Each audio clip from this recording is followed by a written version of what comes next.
Bakery ജീവനക്കാരനെ ആക്രമിച്ച് പണം കവർന്ന കേസിലെ പ്രതിയെ കണ്ണനല്ലൂർ പോലീസ് അറസ്റ്റ് ചെയ്തു. കൊട്ടിയം മയ്യനാട് മൊട്ടക്കുടി തുണ്ടിൽ തെക്കതിൽ വീട്ടിൽ 36 വയസ്സുള്ള നിതീഷാണ് പോലീസ് പിടിയിലായത്.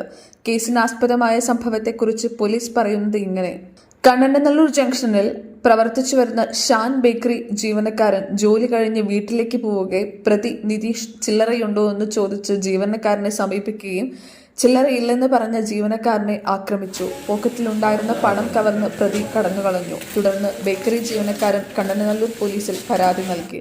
പ്രതിയെക്കുറിച്ച് പോലീസ് നടത്തിയ അന്വേഷണത്തിൽ പ്രതി നിതീഷ് നിരവധി കേസിലെ പ്രതിയാണെന്ന് തിരിച്ചറിഞ്ഞു. കൊട്ടിയം, പരവൂർ പോലീസ് സ്റ്റേഷനുകളിൽ കേസ് രജിസ്റ്റർ ചെയ്തിട്ടുണ്ട്. മയ്യനാട് ജംഗ്ഷനിൽ ഓട്ടോറിക്ഷ തൊഴിലാളിയാണ് അറസ്റ്റിലായ നിതീഷ്.